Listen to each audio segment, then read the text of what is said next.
আসসালামু আলাইকুম প্রিয় শ্রোতারা। আশা করছি আপনারা সবাই ভালো আছেন। প্রথমেই আপনাদের কাছে আন্তরিকভাবে দুঃখ প্রকাশ করছি। অসুস্থ থাকার কারণে কয়েকদিন আপনাদের জন্য নতুন কোনো ভিডিও আপলোড করতে পারিনি। সত্যি বলতে এখনও পুরোপুরি সুস্থ হইনি, তবুও আপনাদের এত ভালোবাসা আর অপেক্ষার কথা ভেবে আবার ফিরে এসেছি। তবে একটা বিষয় আগে থেকেই বলে রাখি, কিছুদিন হয়তো আগের মতো নিয়মিত ভিডিও দিতে পারবো না, কারণ এখনও সর্দি কাশি আর জ্বরের কারণে শরীরটা খুব দুর্বল, কথা বলতেও কষ্ট হচ্ছে। আজকের পর্বে আমার কণ্ঠ শুনলেই হয়তো আপনারা সেটা বুঝতে পারবেন। তবুও শুধু আপনাদের জন্যই চেষ্টা করছি এই পর্বটি রেকর্ড করতে। আমার জন্য সবাই দোয়া করবেন যেন আল্লাহ তাআলা আমাকে দ্রুত সুস্থতা দান করেন, আর এভাবেই পাশে থাকবেন, ভালোবাসবেন এবং সাপোর্ট করবেন। আপনাদের ভালোবাসাই আমার সবচেয়ে বড় শক্তি। তাহলে আর দেরি না করে শুরু করা যাক আজকের পর্ব। হৃদমায়ার প্রেম গাথা, পর্ব ৩৩। লিখেছেন রিক্তা ইসলাম মায়া। সকাল ৫টা পেরিয়ে পৌনে ৬টার ঘরে। কাক ডাকা ভোরে পাখির কিচিরমিচির শব্দ ভেসে আসছে অদূরে লিচু গাছটা থেকে। মায়া বাড়ির সামনের দরজায় দাঁড়িয়ে সেদিকে বিস্ময়ে তাকিয়ে। ছোট লিচু গাছের ডাল শাখা নুয়ে পড়েছে কাঁচা পাকা অসংখ্য লিচুর ভারে। লিচুগুলো দেখতে লোভনীয় মনে হলেও মায়া সেদিকে এগিয়ে গেল না পেরে খেতে। কার না কার বাড়ি কে জানে। রাতের অন্ধকারে মায়াকে ওর স্বামী কার বাড়িতে নিয়ে এসেছে মায়া এখনও জানে না। বাড়ির মালিক বা আশেপাশে অন্য কাউকেও দেখেনি এখনও। সেজন্য মায়া তখন সিঁড়ি থেকে নেমে নিচের ড্রয়িং রুমটা পার হয়ে বাইরে এসে দাঁড়িয়েছে। তবে মায়া বুঝতে পারছে এটা ফাহাদদের বাড়ি নয়, কারণ মায়ার বোনের শ্বশুরবাড়ি ওর চেনা। কিন্তু এই অপরিচিত বাড়িটি মায়া চেনে না বলেই বের হয়েছে দেখতে এই সুন্দর ডুপ্লেক্স বাড়িটা। ছোটোখাটো দোতলার ডুপ্লেক্স বাড়িটির সামনে একটা সুন্দর বাগানও আছে, তবে সেই বাগানে ফুলের চারা নেই, আছে শুধু অসংখ্য ফলের গাছ। বেশ কিছু ফলের গাছ মায়া চিনতে পারলে অনেক গাছই সে চিনতে পারল না। নামবিহীন বিদেশি ফলের চারা হবে বলে মায়ের মনে হলো। মায়া মাথার ঘোমটা আরেকটু টেনে নুয়ে পড়া লিচু গাছের নিচে দাঁড়ালো। ওর গায়ে এখনও কালকের পরা সেই সাদা পাকিস্তানি জামাটি জড়ানো। ফর্সা পায়ে হৃদের বড় বড় স্যান্ডেল জোড়া মায়ার পাকে বেশ ছোট দেখালো। হয়তো তখন হৃদের রুম থেকে পালাতে গিয়ে তাড়াহুড়োয় মায়া নিজের জুতা খুঁজে পায়নি। চোখের সামনে তখন যা পেয়েছিল তাই পরে হৃদের রুম থেকে পালিয়েছিল সে। মায়া ঘুরঘুর করে বাগানটা দেখতে লাগলো। অসংখ্য ফল গাছের ভেতরে এক মুহূর্তের জন্য ভুলে গেল হৃদের কথা। হাত বাড়িয়ে ফলসহ চারা গাছগুলো ছুঁয়ে দেখার মধ্যে আসিফের গলা পেয়ে মায়া চমকে ওঠার মতন পিছন ফিরল। তক্ষুনি চোখে পড়ল আসিফকে বাসার কাপড়ে দাঁড়িয়ে একজন মহিলার সঙ্গে কথা বলছে। মায়া অদূরে বাগান থেকে দাঁড়িয়ে দুজনকে দেখে বুঝতে পারল মহিলাটি হয়তো এই বাড়ির সার্ভেন্ট হবে, আর আসিফ তাকে তার কাজ বুঝিয়ে দিচ্ছে। মায়ার হঠাৎই মনে হলো হৃদের কথা।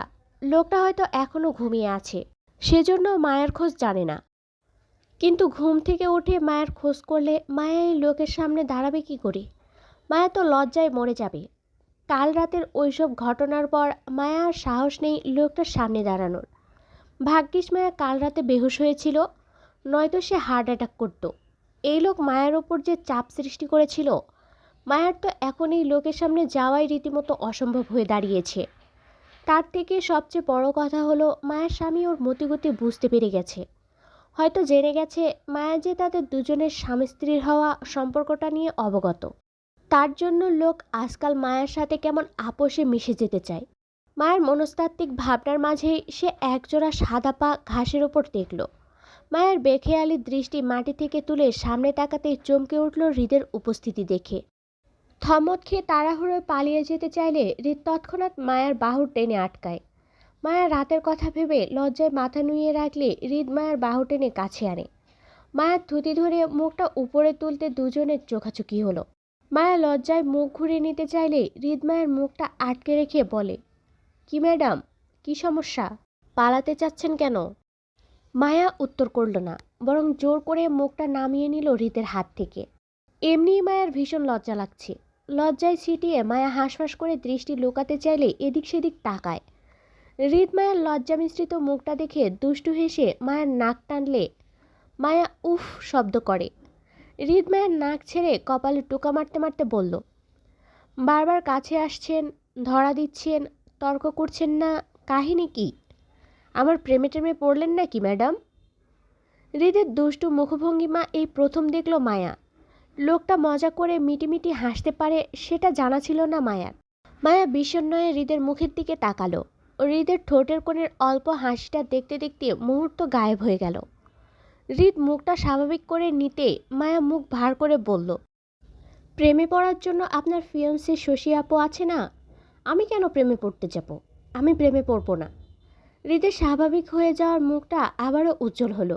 ঠোঁট বাঁকিয়ে হেসে দ্বিতীয়বারের মতন মায়ের নাক টেনে বলল, জলে? মায়া গাল ফুলিয়ে হৃদের দিকে তাকালো। কষ্ট পেয়ে হৃদকে পেছনে ফেলে পিঠ মুড়ে দাঁড়াতে দাঁড়াতে বলল, না। হৃদ মায়ের অবুঝ কাণ্ড দেখে ঠোঁট কামড়িয়ে হাসল। বউ তার জ্বলছে সেটা সে জানে। হৃদ জেনে শুনে নিজের বউকে জ্বালাচ্ছে। মূলত তার ভালো লাগছে এটা করতে। হৃদ মায়ের বাহু টেনে নিজের দিকে ফেরালো। মায়ের গাল টেনে বলল, পুরো পুরো গন্ধ পাচ্ছি ম্যাডাম। কার কলিজা যেন পুড়ছে, তাই না? মায়া এক হাতে নাক ঘষতে ঘষতে হৃদের দুষ্ট দৃষ্টির দিকে তাকালো। হৃদ যে ইচ্ছে করে মায়াকে হেনস্থা করছে সেটা বুঝে মায়া কথা ঘোরাতে চাইল। আশেপাশে দৃষ্টি ঘুরিয়ে মিহিসরে বলল, এই বাড়িটা কার? তোমার। হৃদের সোজা সাপটা উত্তরে বিস্মিত হলো মায়া। হৃদকে শুধিয়ে বলল, আমার? হৃদের উত্তরে মায়া মনে করলো হৃদ মায়ের সাথে মজা করছে। মায়া পুনরায় একই ভঙ্গিতে বলল, প্লিজ বলুন না বাড়িটা কার? আর এই লিচু গাছটা, এটা কার? হৃদ মায়ের আঙুলের অনুসারে ঝুলন্ত লিচু গাছটার দিকে তাকালো। সে উপর থেকে দেখছিল মায়াকে এই লিচু গাছের আশেপাশে ঘুরঘুর করতে। হৃদ মায়ের হাত ধরে লিচু গাছের সামনে দাঁড়ালো। ঝুলে থাকা লিচুর থেকে একটা লিচু নিয়ে সেটা খোসা ছাড়ালো। বীজ ছাড়িয়ে সাদা অংশটুকু মায়ের মুখে তুলে দিতে দিতে বলল, এই বাড়ি, এই ঘর আর এখানকার সবই তোমার। আমি তো ভাড়াটিয়া তোমার। আপনি ভাড়াটিয়া আমার? মায়া অবাক গলায় শুধালো হৃদকে। হৃদ একইভাবে দ্বিতীয় লিচুটা গাছ থেকে পেরে খোসা ছাড়িয়ে মায়ের মুখে তুলে দিতে দিতে সম্মতি দিয়ে বলল, মায়া মুহূর্তে খুশি হয়ে গেল, কারণ সে হৃদের ইঙ্গিত বুঝতে পেরেছে তাই। হৃদ যে এই বাড়ির মালিক সেটা বুঝতে বাকি নেই মায়ার। মায়ার স্বামী এই বাড়ির মালিক হলে মায়া তো তার বউ, তাহলে সে মালকিন হবে, এটাই স্বাভাবিক। আর এজন্য হয়তো হৃদ মায়াকে এই বাড়ির মালিক বলে সম্বোধন করছে। মায়া লজ্জা মিশ্রিত মুখে খুশি হয়ে গেল। হৃদ মায়ের মুখের দিকে তাকিয়ে আরও একটা লিচু মায়ের মুখে তুলে দিল। দুজনের কেউ কাউকে এই পর্যন্ত ভালোবাসি বলেনি, আর না কেউ কাউকে জানিয়েছে তারা একে অপরের স্বামী স্ত্রী হওয়ার সম্পর্কে অবগত। ভালোবাসা মুখে প্রকাশ করেনি কেউ, অথচ এই দুজনকে একত্রে দেখলে যে কেউ বলে দিতে পারবে তাদের দুজনের মধ্যে কতটা গভীর প্রেম চলছে। হৃদের নিশ্চুপ ভালোবাসা আর মায়ের অস্থির মনোভাব দুজনকে একে অপরের ডুবিয়ে রাখে সারাক্ষণ। মায়ের মুখে যখন হৃদ শেষ লিচুটা তুলে দেয় তখন মায়া মুখ ফিরিয়ে নেয় আর খাবে না বলে। হৃদ তারপরও মায়ের মুখে শেষ লিচুটা দেওয়ার সময় হতভম্ব হয়ে গেট দিয়ে ঢুকতে দেখা গেল রাদীপকে। রাদীপকে দেখে মায়া ভয় পেল। রাদীপ যদি মায়াকে এখানে দেখে উল্টাপাল্টা কিছু মনে করে বড়দের সবাইকে সবটা জানিয়ে দেয় তাহলে বিপদে পড়বে ওরা দুজন। মায়া সেই ভয়ে হৃদকে না বলে হঠাৎ দৌড়ে পালিয়ে গেল বাড়ির ভেতরের দিকে। মায়ের হঠাৎ কাণ্ডে হৃদ খানিকটা চমকালো। মায়ের দৌড়ে যাওয়ার দিকে তাকিয়ে খানিকটা উঁচু গলায় খ্যাক ছেড়ে মায়ের উদ্দেশ্যে ডেকে বলল, রাতের ব্যাপারটা ভুলিনি কিন্তু হৃদ, আমার অসমাপ্ত কাজটা সমাপ্ত চাই।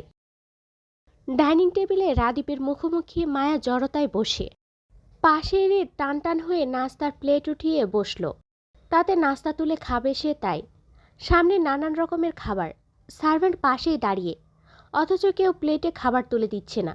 এমন থমথমে পরিবেশে মায়া উঠতেও পারছে না জড়তায়। হৃদ একা থাকলে একটা কথা ছিল, কিন্তু রাদীপ মুখোমুখি বসে থাকার কারণে মায়া ভদ্রতা দেখিয়ে এই মুহূর্তে উঠে যেতে পারছে না, যদি বেয়াদবি হয় সেজন্য। অথচ রাদীপের মনোভাব এমন যেন এই মুহূর্তে মায়া ছাড়া টেবিলের আশেপাশে আর কেউ নেই। সেই তখন থেকে রাদীপ ড্যাব ড্যাব করে মায়াকে দেখেই যাচ্ছে। এতে করে মায়া ভীষণ নার্ভাস হচ্ছে, অস্বস্তিতে আছড়ে পড়ছে। এইভাবে কেউ মুখের উপর এক দৃষ্টিতে তাকিয়ে থাকলে অস্বাভাবিক লাগে না বিষয়টা? হৃদ, মায়া আর রাদীপ দুজনের মনোভাব দেখল। রাদীপকে আপাতত কিছু বলে লাভ নেই। সে বড় ভাইয়ের বউকে গবেষণা করতে বসেছে এই মুহূর্তে। যতক্ষণ না পর্যন্ত রাদীপের গবেষণা শেষ হবে ততক্ষণ পর্যন্ত সে মায়ার দিকে এইভাবেই তাকিয়ে থাকবে। হৃদ রাদীপকে উপেক্ষা করে মায়াকে বলল তাদের প্লেটে খাবার তুলে দিতে। মায়া আমতা আমতা করে আরও ছিটিয়ে বসলো চেয়ারে। রাদীপের দৃষ্টি আর মতিগতি কোনোটাই পরিবর্তন হলো না। মায়াকে চেয়ার ছেড়ে উঠতে না দেখে এবার হৃদ বিরক্ত হলো। ধমক দিতেই মায়া হাঁসফাঁস করে উঠে দাঁড়ালো। অস্বস্তিতে পড়ে থম্মত খেয়ে হৃদের ঠিক করে রাখা প্লেটটা উল্টিয়ে দিল। মায়ার এমন কাজে হৃদ কপাল কুঁচকালো। তীক্ষ্ণ গলায় বলল, কফি দাও। হৃদ মায়াকে কফির জন্য আদেশ করে মায়ার উল্টে দেওয়া প্লেটটা নিজেই আবার ঠিক করে রাখল। মায়া হৃদকে কফি দিতে চেয়ে চায়ের কেটলিতে ধরলে রাদীপ বলল, ভাবি আমার প্লেটটাও উল্টিয়ে দাও ভাইয়ের মতো করে। সোজা প্লেটে নাস্তা করতে মজা পাই না, স্বাদ আসে না। উল্টো প্লেটে নাস্তা করলে নিশ্চয়ই মজা পাবো, তাই না? রাদীপের মুখে ভাবি ডাকটা শুনে মায়ের মনের অস্থিরতার ঝড় তুলল। অস্থিরতার ভঙ্গিতে মায়া হৃদের দিকে তাকাতে দেখলে হৃদ মায়ের দিকে পূর্ব থেকে তাকিয়েই আছে। দুই ভাই এমন করে মায়াকে কি দেখছে আল্লাহ জানে, কিন্তু মায়া সাংঘাতিক অস্বস্তিতে ভুগছে এই মুহূর্তে। তাছাড়া রাদীপ যে সরাসরি মায়াকে ভাবি ভাবি ডাকছে তাতে হৃদ বাধাও দিচ্ছে না, বরং চুপ থেকে নির্ভর সম্মতি জানাচ্ছে। হৃদের নিশ্চুপ সম্মতি আর রাদীপের সরাসরি ভাবি ডাকায় মায়ার ভিতর থেকে অস্থির হয়ে উঠল। সব কিছু গুলিয়ে ফেলে এলোমেলো কাজ করতে লাগলো। খালি চায়ের কাপটা হৃদের দিকে এগিয়ে দিতে দিতে বলল, আপনার রুটি। হৃদ মায়ের হাতের খালি চায়ের কাপটার দিকে তাকিয়ে সেটা নিজের হাতে নিয়ে বিস্ময়ে বলল, এটা রুটি? মায়া হৃদের হাতের দিকে তাকিয়ে অস্থির ভঙ্গিতে লজ্জিত হলো। কি করবে ভেবে না পেয়ে তাড়াহুড়ো হৃদের হাত থেকে খালি কাপটা ছিনিয়ে নিতেই সামনে থেকে রাদীপ সিরিয়াস গলায় বলল, ভাবি আমাকেও ভাইয়ের মতন এমন রুটি দিন। লজ্জা, ভয়, অস্থিরতা একত্রে ঘিরে ধরল মায়াকে। রাদীপ যেন সেসব আরও বাড়িয়ে দিচ্ছে বারবার ভাবি ডেকে আবদার করে। মায়ার অনিচ্ছাকৃত ভুলগুলো আরও বাড়িয়ে দিচ্ছে। রাদীপ পুনরায় রুটি চাইলে মায়া হাতের কাছে একটা আপেল রাদীপের দিকে এগিয়ে দিতে দিতে ভয়ে আমতা আমতা করে বলল, আপনার চা।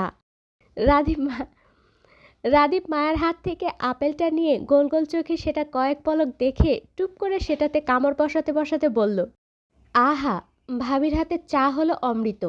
চা তো নয়, যেন আপেলের স্বাদ পাচ্ছি খেতে।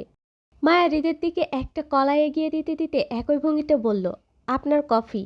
হৃদ মায়ের হাত থেকে কলাটা নেওয়ার আগেই রাদীপ সেটা ছোঁ মেরে ছিনিয়ে নিয়ে বলল, ভাবি ভাইয়ের তোমার কফি খাওয়ার দাঁত নাই, আমার দাঁত আছে 34টা, এই যে দেখো। এর জন্য আমি তোমার কলা ফ্লেভারের কফিটা খাই, কেমন?